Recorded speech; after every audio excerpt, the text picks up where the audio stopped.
I had really great plans of us getting together tonight. I wanted to give you each of you a Ford Mustang automobile, brand new, but I didn't win the mega bucks multi-billion-dollar lottery.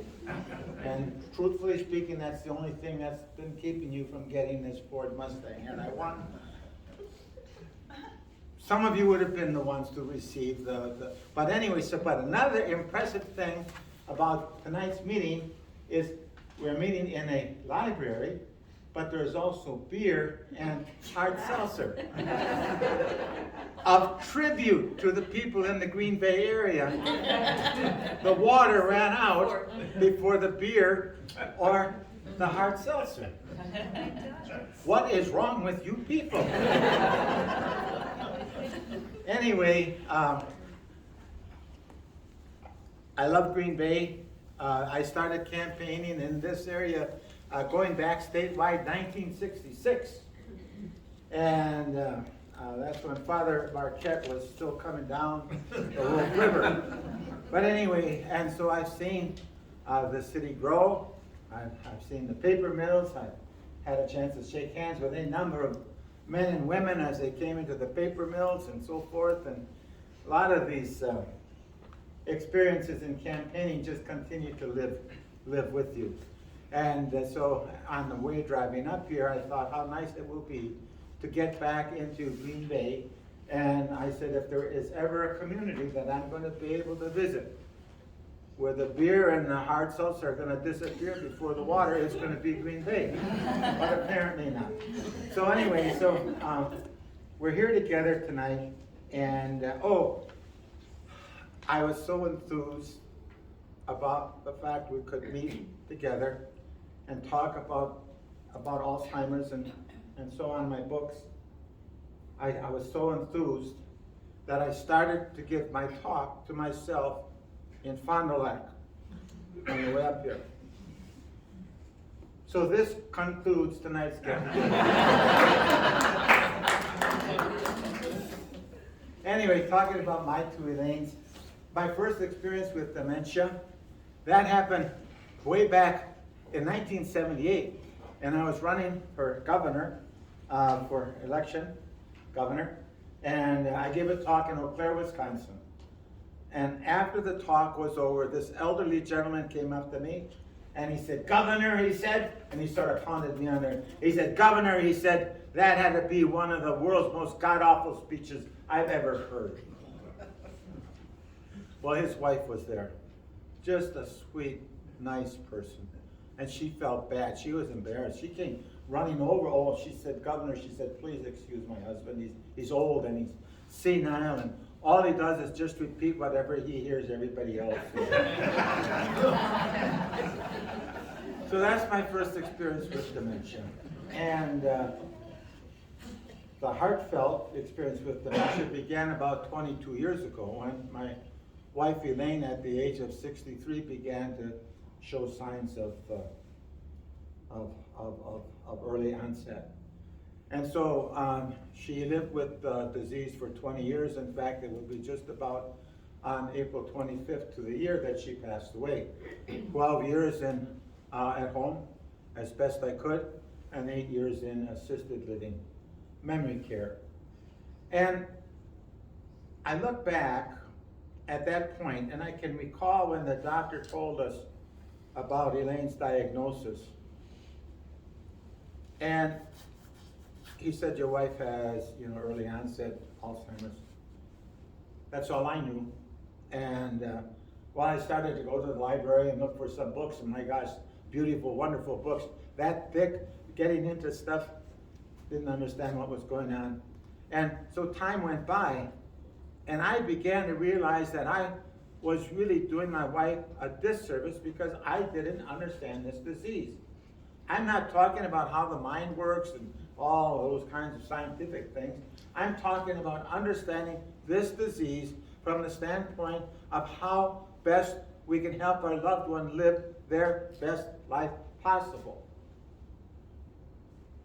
I knew because of what we were reading that Alzheimer's could not be cured or prevented.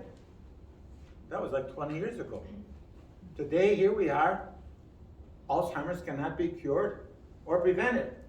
And so we can understand then that we are not going to be able to fight this thing head on because it's here.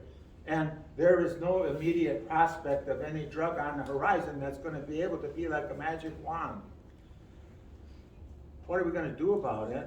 Well, I think what I would recommend is that instead of focusing on the disease and trying to somehow or another take it head on and combat it, that we change our focus and have the focus be how can we help our loved one live their best life possible? And how can we, as caregivers, live our best life possible? Well, I'm going to tell you a few thoughts on that. But first we're going to talk a little bit about the book, My Two Elaines. So these books are the same story. And this book I self-published, and that means that I hired my own printer, hired the own people to design it, to do the graphics and so forth. And there are 55,000 of these books in print. Only 54,900 left in my garage. So this book has been what I have been talking about until June 22nd of this past year, when Harper Publishing, a national publishing company, decided they wanted to make sure that this book was able to reach more people throughout the United States. And so they redid the book just a little bit. First of all, they excluded the pictures. There's wonderful pictures of Elaine and myself, Bobby Kennedy, Jimmy Carter, so forth. Nice pictures in here, but they excluded that. They did add an index, and if you take the index and you look at it, Alzheimer's Association is mentioned, I don't know, anywhere from 12 to 14 times in the index. Also, what is in this book, but not in this book, is a discussion between myself and a neuropsychologist. And what I wanted to do was to offer something extra other than my opinion, my life experience, because it may not be on target.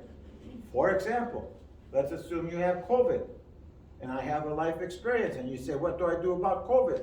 Well, you drink a gallon of bleach.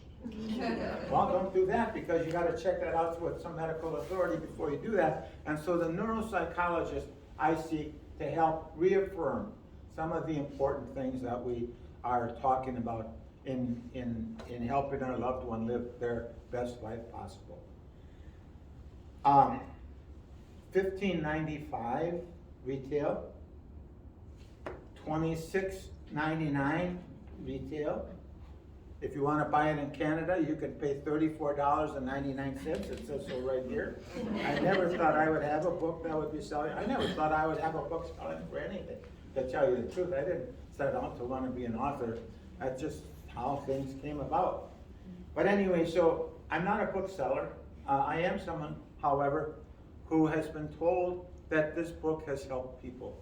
And because it has made a difference in people's lives, I want to help share the story as much as possible. There's going to be a raffle. It's not the multi-billion-dollar raffle that you're going to win in order to get your Ford Mustang, but there is going to be a drawing where 10 of you are going to get this book for free.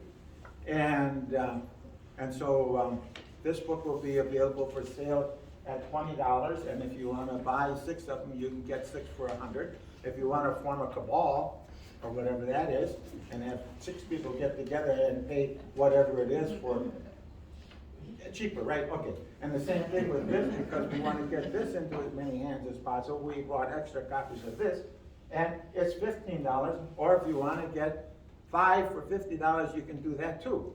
But also we have a website, my2elaines.com. If you need anything further on anything relative to you're looking for a speaker and you can't find anybody, or you're head of a program committee and you know that by inviting me, everyone's going to be upset with you and they're going to toss you off of the program committee, anything like that we can do to be helpful. Now, I would be remiss if I would not, I want to brag just a little bit. And I want you to know that this book here, people have picked up and they started to read it and they couldn't put it down. And I don't know, has that ever happened with any of you where you start reading a book and you can't put it down? Well, that's what happened with this book. And I'll tell you how that happened. So a year ago, January, look at this. Where's my picture? We need to look at the real thing. That picture was such a nice picture, wasn't it? That was taken just like a year ago. Anyway, here's a picture of Elaine just as a. But anyway, so a year ago, January, it was so very, very cold, and we were running out of books because Harper still has not gotten involved in making their difference. And so I had to get more books. So I called up the printer. I said, I need more books as soon as possible. Printer got the books done not only on time, but ahead of time. But here's what happened. You see the shininess of this book? It's a varnish. And it's a varnish or like a shellac. Well, what happened is he didn't let it dry. And it became sticky. So people picked up the book and they started to read it and they wanted to put it down. And they couldn't put it down. And so they tried so really, really hard. And what happened was, because they had to go out, I mean, it's January, it's cold, they had to get milk and eggs and butter and so forth. They had to put their hand through the coat arm, but they couldn't do it because they had the book in their hand and so forth. So what they had to do was to drape it over their shoulder and walk around like this. And I thought, well, why in the name of Samuel can't they do it so they shows my picture? And so in addition to that, they got frostbite on their fingers and they're blaming it sometimes on me too. So anyway, that's what happened when you pick up a book and you start to read it and can't put it down. One other very important point in both of these books. So I'm going through this experience as a caregiver, and I'm learning that if there's one thing worse than Alzheimer's, it's ignorance of the disease. And when I say ignorance of the disease, I mean ignorance by the medical profession, who doesn't understand there's two patients, the person living with this disease and the caregiver. Ignorance of the disease by caregivers who didn't understand it, and I'll tell you what kind of ignorance I had. But ignorance of the disease by churches, by synagogues, by parishes, by human resource departments, by friends, by neighbors, by siblings, by children. Ignorance of the disease. And if there's one thing worse than Alzheimer's, as bad as it is, it's ignorance of the disease. So that's what we try to do in the process of writing this book. So I'm writing the book, and I'm feeling really proud of the fact that I wrote this book, and I'm feeling good, satisfied.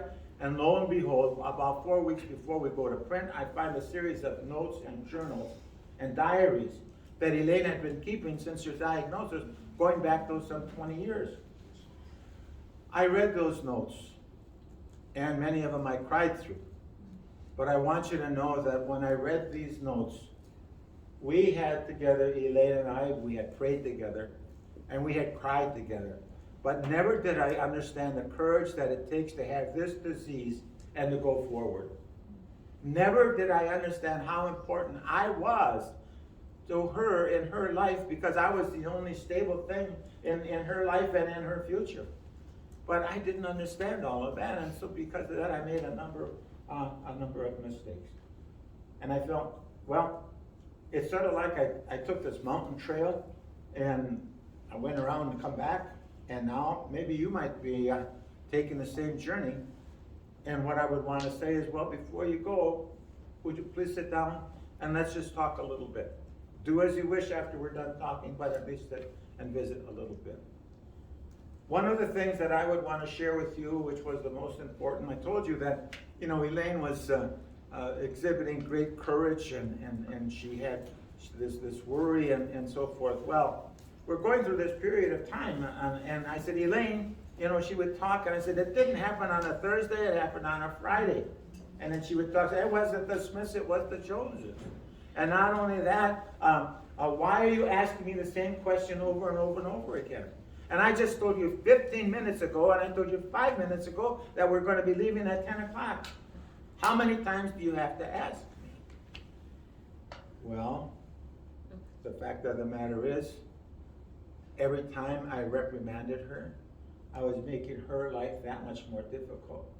When I would ask her why you put the keys into the dishwasher, she didn't remember ever having doing that. So here she is trying to battle her own safety, security in her mind, and at the same time getting reprimanded for things that she didn't even know that she had done. How foolish of me. And so what I began to understand then is the importance of joining the world of the person who now is. Because as long as I tried to keep her in my world, Elaine, it happened on a Thursday, not on a Friday. Elaine, come back with me. That was the Smiths and not the Joneses. Come back here with me. We don't put things in the dishwasher. Once I understood the importance of joining her world, it made a big difference in her life, in her comfort, reducing anxiety, mine as well. And so one of the things I learned was therapeutic fibbing. So once she asked me, how are my parents? Oh, I said, Elaine, your parents are both dead. The shock on her face when she realized maybe she didn't say goodbye to her mom or dad at the time of the funeral. She didn't maybe even attend the funeral. I promised myself I'm never going to put her through that again, because I saw what that did to her. The next time she asked me, how are my parents? Oh, I said, your parents are doing well. I said, your mom likes working at church, your dad likes the sports. They're really doing good. Oh, she said, that makes me feel so happy. She said, that makes me feel so good. That's therapeutic fibbing. Therapeutic fibbing. 2 points if you're keeping notes on therapeutic fibbing. Number 1, I tried it the first year of marriage. And it doesn't work so good. The second point of therapeutic fibbing, and you may not believe this, but this could maybe have actually happened. I was actually there when Moses came down from Mount Sinai with the 10 Commandments. I checked it out. Therapeutic fibbing is not among the 10. And so because of that, you can do the best you can by helping our loved one live their best life possible by joining their world. There's another aspect to this, which also is some of the things I'm talking about. It's easy to talk about, but when you're living it, it's so painful. But one of the things that we have to understand is to get to the point where we work to let go of this person who once was, so we can now embrace the person who now is.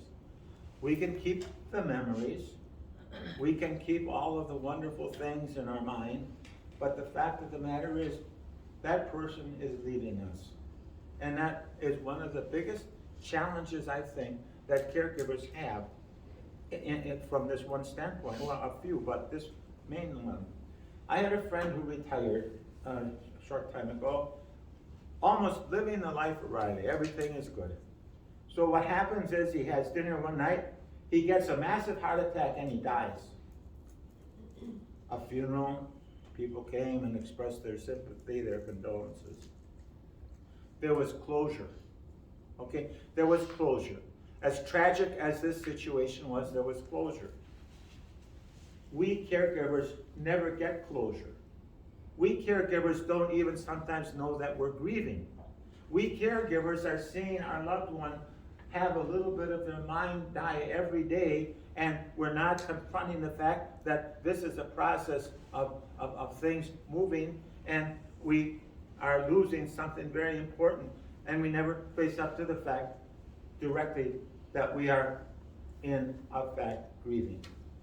I call it unacknowledged grieving, meaning we've got to acknowledge it. The counselor might call it anticipatory grief. I don't know which one you want to use, but if you get the understanding that being a caregiver is tough, but one of the things that also makes it additionally tough is the fact that we're experiencing these different emotions. And I think it's really important and really good to face up to them. And sometimes one of the best things that could happen to me is I just had simply a good cry. And just simply a good cry. Now, one of the things I did mention you know, that 20 years ago, it could not be cured, you know, or prevented, and today not cured or prevented. So Elaine, 12 years we were together. I tried everything I could finding assisted living memory care. Now, when she's in assisted living memory care, I could, as much as possible, as I could, have lunch with her in the cafeteria. So what is happening is now we're having lunch in the cafeteria, and we're sitting there having lunch, and she then begins to tell me how intelligent and how good looking I am. Well, she went on about how intelligent and how good looking I am for a bit of time. Anyway, she went on about it, and so there was a doctor and a nurse that was sitting over here, and they heard Elaine tell me how intelligent and how good looking I am. And they looked at me and said, she's right. And so what they did was, because she was getting better, they wrote an article for the New England Medical Journal. Elaine Schreiber's getting better because she knows her husband is intelligent and good looking. They are no dummies at the New England Medical Journal. They wrote back and said, you have to show 3 things where someone is getting better. You only showed 2 things. A little bit of time went by. We're having lunch again at another moment. The same doctor and the same nurse happened to be sitting over there. Now Elaine went on one of these questions. How did we meet? How did we meet? How did we meet? When did we meet? How did we meet? Elaine, when we were freshmen in high school, we sat next to each other in Latin class. I fell in love with you the moment I saw you. I said, I knew I wanted you for my wife. I said, you were absolutely beautiful. And I said, not only that, if any boy got within 50 feet of you, I bopped them on the head. Well, she looked at me and she said, you're a bullshitter.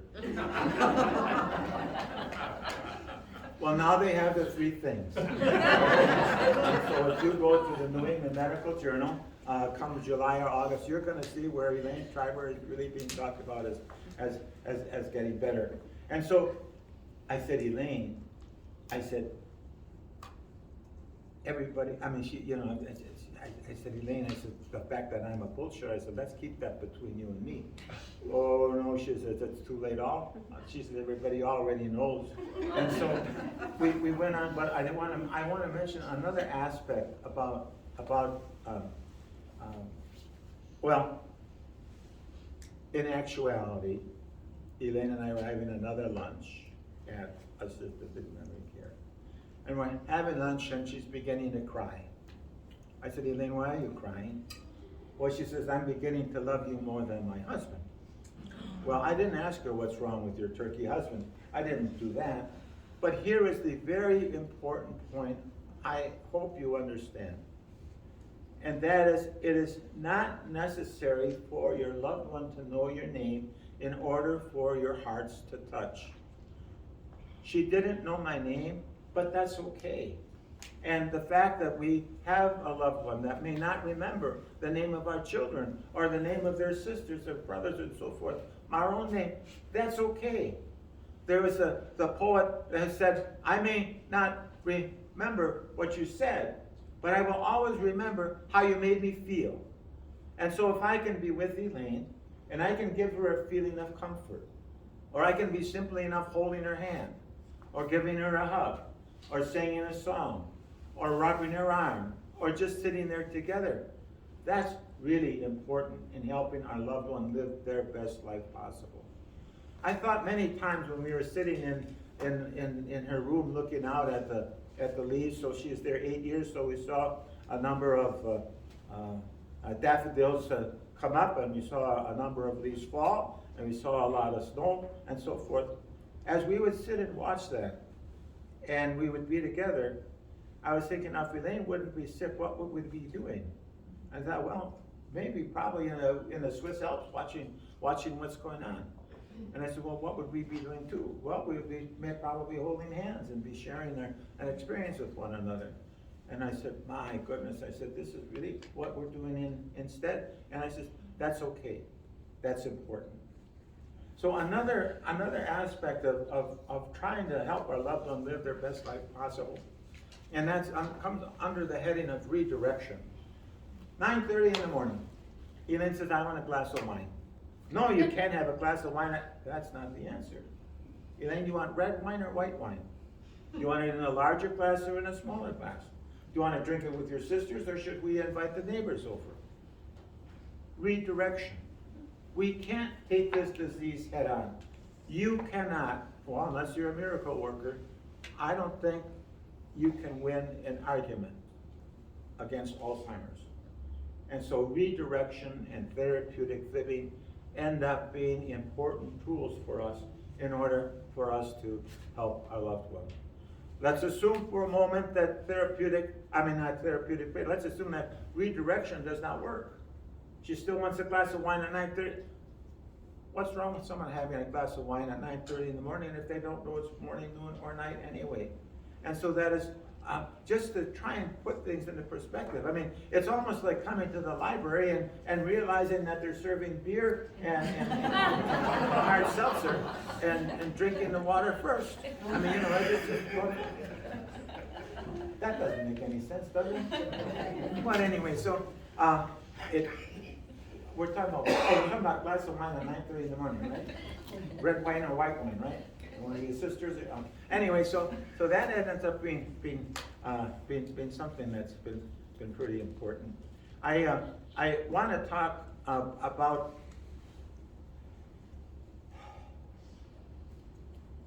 if I would have won 2 of those multi-billion-dollar, lotteries.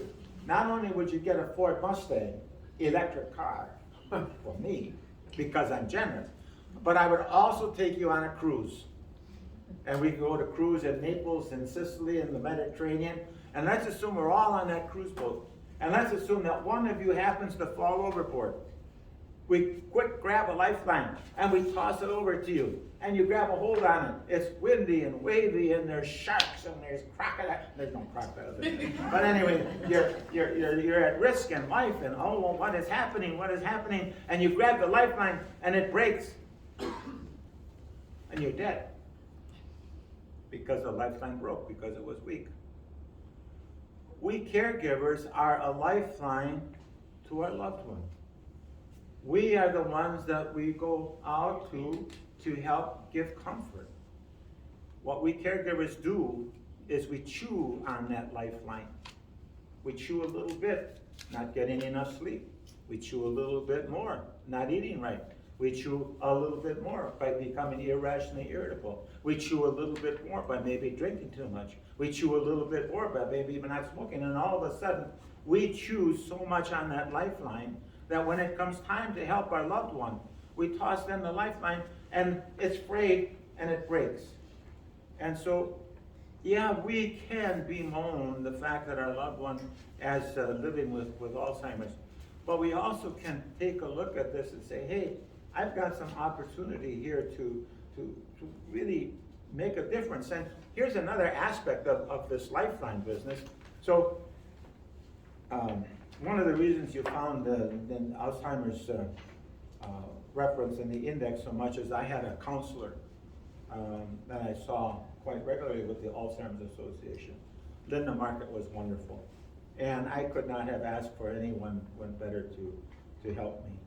And so I go see her one day and I'm just so down.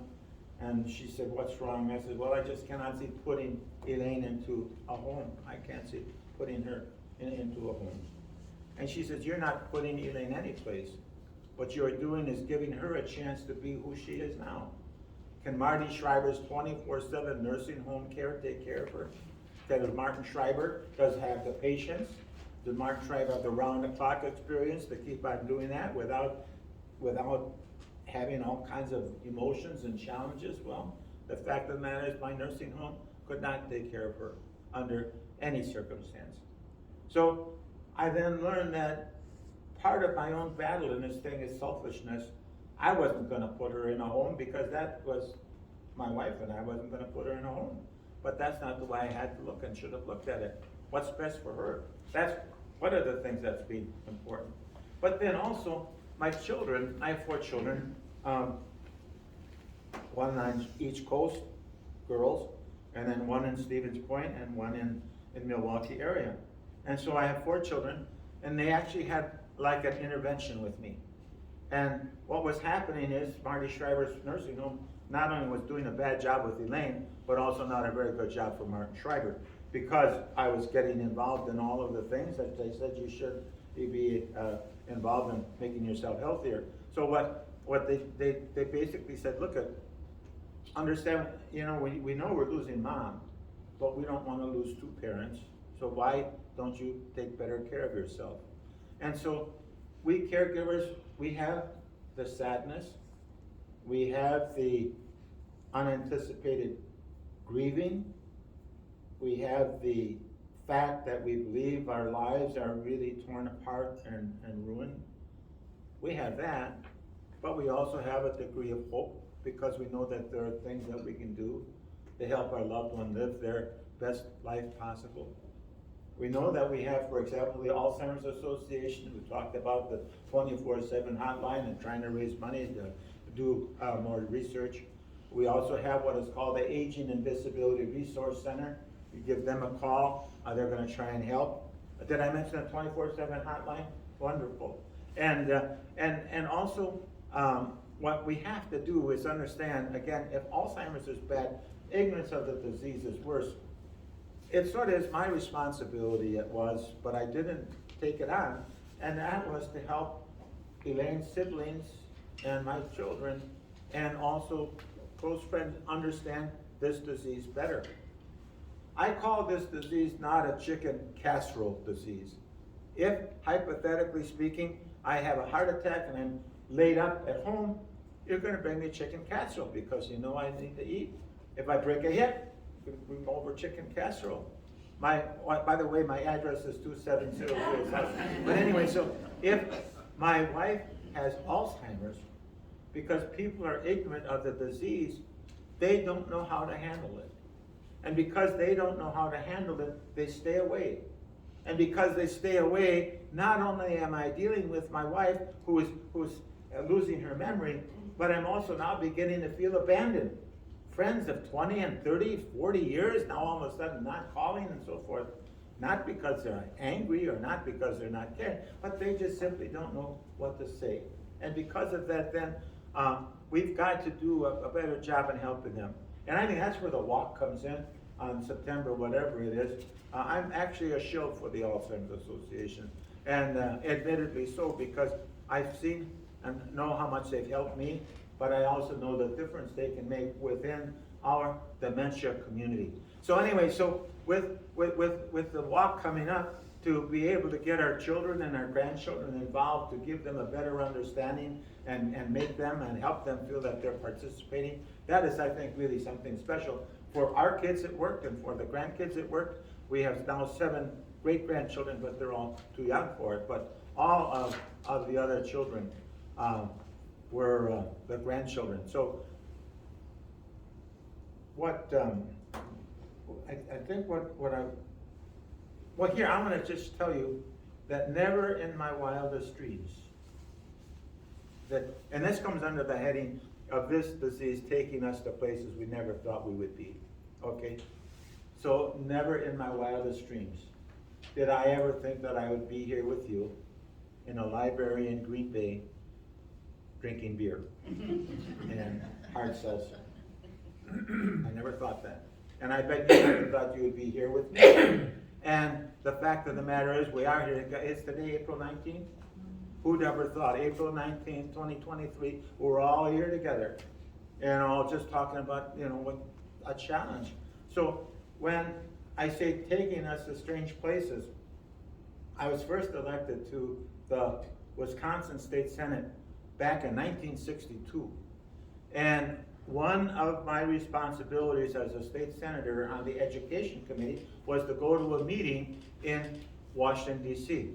If you take a 5:30 in the morning airplane out of Milwaukee, you can go to Washington, D.C., and you can have your meeting and you can come back the same day.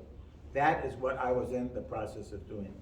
So it's 5 o'clock in the morning, and this gentleman ahead of me is getting on the airplane, and you could tell he was very important.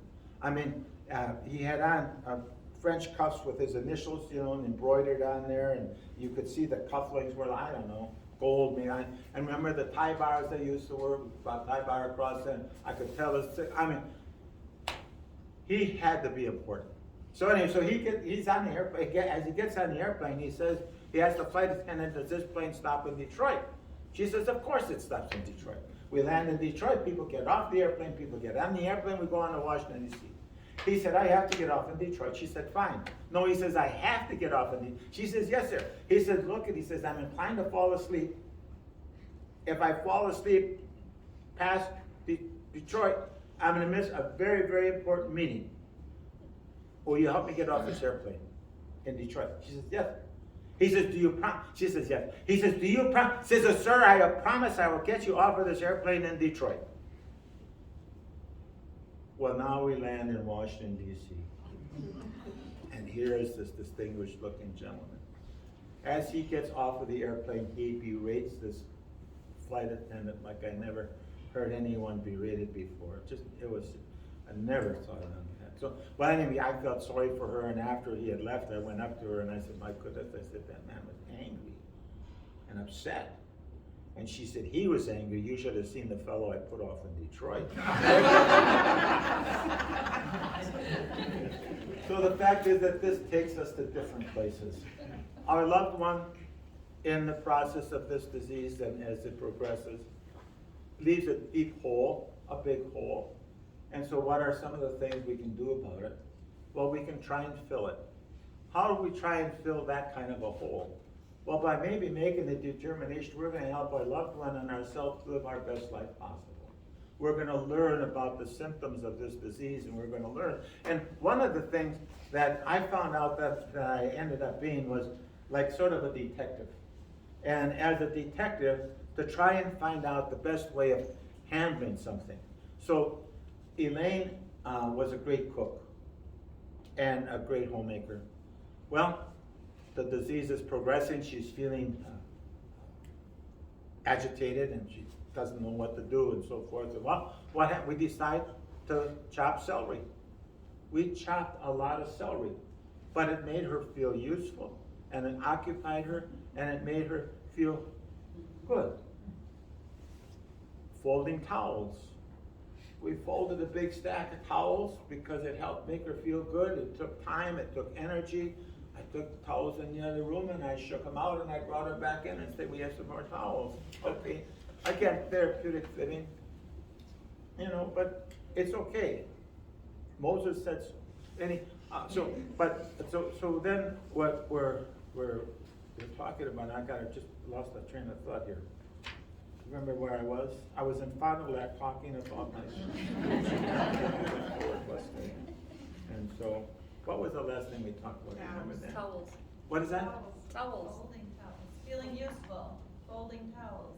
Fibbing. What is that? Therapeutic. Oh, fibbing, yeah, but, no.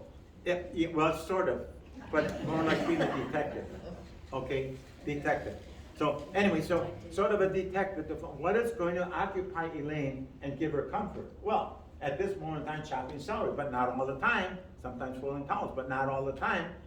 That didn't work sometimes. Well, now I wanted to get some respite, and so what happened is I asked someone in the neighborhood to take Elaine for a walk. Elaine would have nothing to do with anyone taking her for a walk. She would have nothing to do with anyone coming into the home. And here I was, just some kind of a breather. And what I did remember though, or thought about, was the fact that she had a master's degree in early childhood. She liked going to school. And so Elaine, I said, how about going to some college classes? Oh, I would like that. So I went to daycare and I talked to them about the situation, and they said, fine. So we got Elaine a spiral notebook and also a pen, and we went over to daycare. They knew what was happening. So I took Elaine in and she went to college every day for a bit of time. And she would make her notes, and she would come home and we would talk about them a little bit in the evening. And so it was a matter of, again, understanding how do we help our loved one live their best life possible by trying to understand what are the kinds of things that are going to be of interest and of help to them. On an occasion or two, I would drive up to the entrance to the daycare, and Elaine would say, I'm not going in. Wild horses would not be able to drag Elaine out of that car if she didn't want to go in. So I said, okay. So we drove around a little bit through the neighborhood and so forth, came back, said, okay, here we are, okay. And she went in. And what I'm telling you, I'm sort of thinking, well, that sounds really like ridicule and disrespect and so forth. But the way I look at it, it wasn't. It was important for her because it gave her a purpose and a usefulness. And again, because this disease cannot be cured and it can't be prevented, what are our choices going to be but to try and help our loved one live their best life possible? And so it's 5 after 3, it's almost 5 after 6. What I think I would like to do is talk about patience, prayer, and persistence. And then maybe we'll have a question and an answer session. And with the question and the answer session, how I will try and handle it, first I'm hard of hearing a little bit. So if you ask a question, I will repeat the question so hopefully everyone can hear it. If you ask me a question that I do not know the answer to, I will rephrase your question. And so there will be no question you can ask me that I won't be able to give a response to. And so did I talk? You know what? I talked about would you remind me about prayer, persistence, and patience? Would you remind me about the question and answer session? Sure. I want to just read a few of the excerpts from Elaine to give you sort of a sense. By the way, every chapter begins with some of Elaine's observations. And I guess also you should know that if I have a chance to talk to nursing students or social worker students or a group of life insurance agents or a group of bankers or a group of anybody, if I want to get together just with good friends in Green Bay and drink a lot of beer and get some hard seltzer, I would do that too. But anyway, so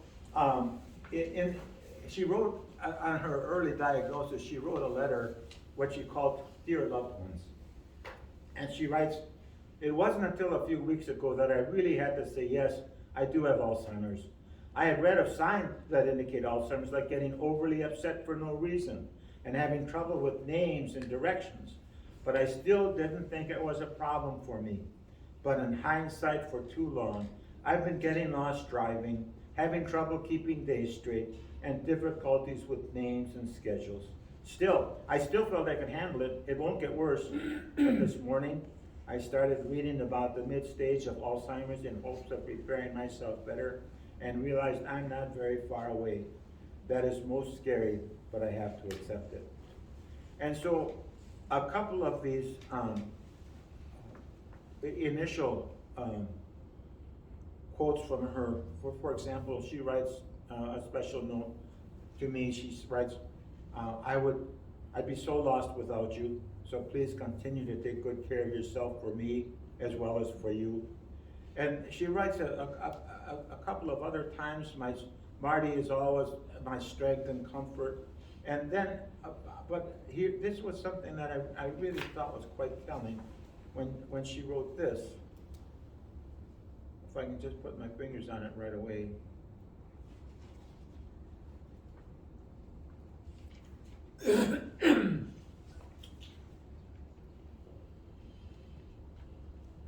Well, I tell you that.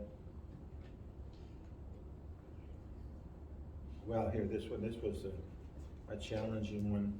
She writes, I wish my Alzheimer's would dissipate.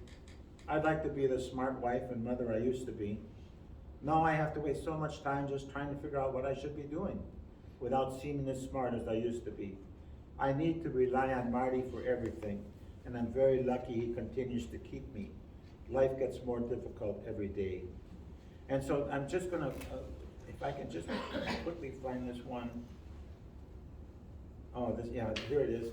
So remember what I just read about I am not enjoying my role anymore as Marty's wife because of his having concerns about my Alzheimer's. He doesn't let me be me. He doesn't let me go for a walk if I want to or to the store alone. I used to appreciate him, what I thought was concerned, but he holds me captive much too much. I'm going to try to have a second opinion because I really don't think I have any problem. I know how to drive or walk any place I want to, but he doesn't believe me. And I hate the control he has placed on me. I don't even think I have Alzheimer's per se. And so, as I look back, among the challenging aspects that Elaine went through, it's going from knowing what is going on, and then not really understanding, and then maybe knowing and not really understanding. And I sort of feel that by the grace of God, Elaine finally entered into her own world.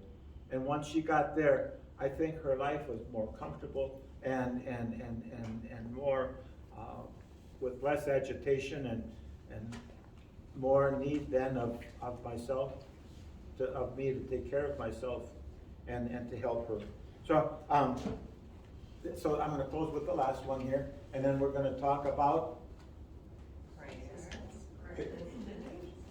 for you. Okay, here, this is my favorite. She wrote this on July 3rd of 2012.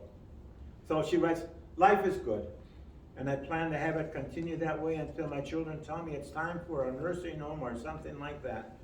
This is realistic with what my Alzheimer's book says about my future. But till then, I will try my best to be normal, whatever that means, and keep my happy side of life always continuing. I'm lucky to have such a good family and many friends to help me get through all this. And so another great day to thank the Lord and smile, smile, smile. So prayer, patience, and persistence. There was this lady who had this parrot, and all this parrot knew what to say was, Polly wants a party, Polly wants a party. She's expecting important company over, really important people. And she's worried they're going to come in and they're going to hear her parrot say the only words that the parrot knows is, Polly wants a party, Polly. She's worried, what are they going to think about me? So it troubles her so much she goes to see her priest. She says, Father, she says, please help me. I got this parrot, Polly wants a party, Polly wants a party. My friends are coming over, they're not going to think well of me because of that. They're going to think and what do I do? The priest said, this is a miracle. He says, because I myself have two parrots, Peter parrot and Paul parrot. He said, I've had them for 7 years. He says, you wouldn't believe this, but Peter parrot and Paul parrot, they pray all the time. They pray every minute of every hour of every day of every week of every month of every year for 7 years. They've been praying. What we should do, said the priest, is get your parrot and put it in with my parrots, Peter parrot and Paul parrot, and my parrots will be a good influence on your parrot. And so they agreed that that was a good idea. The lady went home and she brought in her parrot, and sure enough, they opened it up, put it into and sure enough, Polly wants a party, Polly wants a party. Peter parrot looked at Paul parrot and said, our prayers have finally been answered.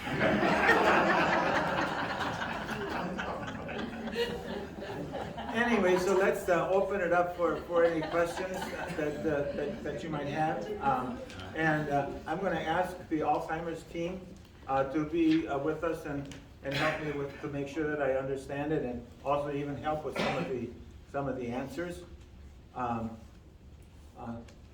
So forth, but don't feel compelled. So I'm just really glad you're here and have a chance to visit. I sure am. So, yes. Well, I just want to say we're so glad that you're here in Green Bay. And about a year and a half ago, I read your book. It was available at the facility my father was in, and thank you so much. It was so helpful. Later, he was very elderly, but thank you. It was a complete comfort and helped me in communicating with my mother through trying to understand what she wanted to write you, I called Madison, I couldn't get your address. But you're to be able to say this face to face. So thank you. Have you heard of chicken casserole?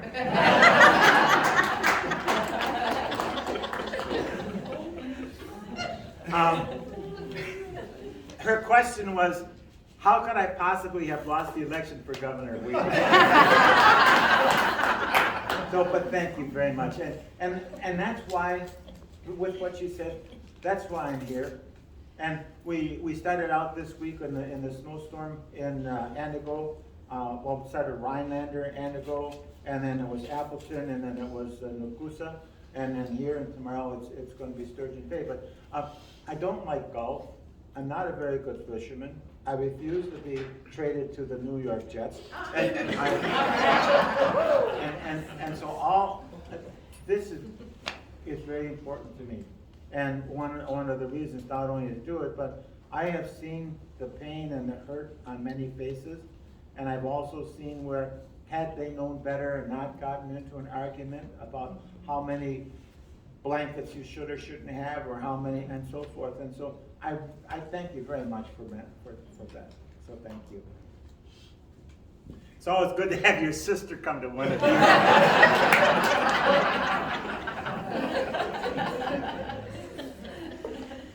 All right, well, yes. Your wife has not passed away. Your wife is living within you. And she is directing all your moves, and she must have had a phenomenal sense of humor. Well, thank you very much. I read a book, and I can't think of the author, but it talked about death and about us, because of our loved one passing away.